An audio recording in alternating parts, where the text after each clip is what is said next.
désir du peuple chrétien d'appartenir, d'être compté parmi les nations, causera la perte de sa position céleste.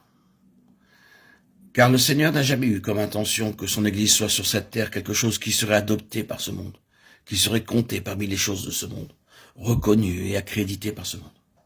Ce qu'il a eu en vue et qu'il a obtenu quand les choses furent correctes, fut que le monde lui-même ne pouvait pas supporter la présence de l'Église, qu'il ne la désirait pas. C'est là la puissance de l'Église, celle de témoigner contre ce monde. Toute la question parcourt toutes les Écritures.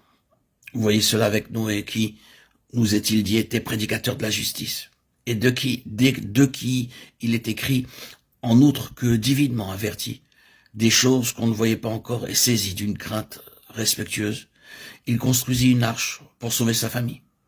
C'est par elle qu'il condamna le monde et devint héritier de la justice qui s'obtient par la foi. La présence des justes dans ce monde n'est pas dans le but d'être considéré par le monde, mais de le condamner. Oh, que l'Église ait cette puissance-là aujourd'hui. Que fera le monde avec de tels gens? Il fera avec eux exactement ce qu'il fit avec ceux qui sont mentionnés dans le livre de l'Apocalypse. C'est ce qui fait d'eux des vainqueurs. Ils n'ont pas aimé leur vie même jusqu'à la mort. C'est le prix pour être un vainqueur. Je ne vais pas tenter d'appliquer ceci à tout égard. Vous devez demander au Seigneur de vous montrer où le principe s'applique, comment il s'applique. Ce caractère céleste du peuple de Dieu.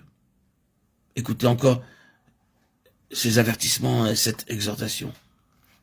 Souviens-toi donc d'où tu es tombé. Que celui qui a des oreilles entende ce que l'Esprit dit. À celui qui vaincra. En joignant les fragments ensemble, voici en fait ce qui est dit. Ceux qui préservent et maintiennent leur position céleste envers et contre toute l'attraction vers le bas, la séduction, la force et la furie de l'ennemi de l'adversaire, parviendront au trône et régneront là où l'adversaire règne maintenant. C'est là l'issue, une chose énorme. Et puis, si cela coûte tout pour être un vainqueur, souvenons-nous que ceux qui souffrent avec lui régneront avec lui et seront glorifiés ensemble avec lui.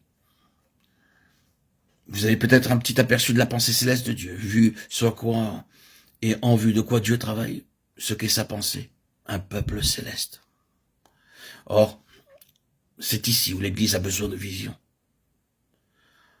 Cela nécessite vraiment la vision. Si l'Église voyait ceci, quelle Église différente ce serait? Le vainqueur est cette personne ou cette compagnie qui a la vision que la majorité a perdue. Demandez au Seigneur de vous accorder la vision pour le bien de toute son Église. Car le vainqueur, laissez-moi le redire, n'est pas quelqu'un ou quelque chose à part, mais en relation avec le tout, le lien de Dieu entre sa pleine pensée et ceux qui l'ont perdu. C'est là le vainqueur. Si le Seigneur ouvrait nos yeux, les yeux d'un certain nombre parmi son peuple, ce serait pour le bien de toute l'Église. Demandons-lui donc d'exaucer la prière de Paul en notre faveur, les richesses de la gloire de son héritage dans les saints. À lui, la gloire dans l'Église et en Jésus-Christ, dans toutes les générations au siècle des siècles. Amen.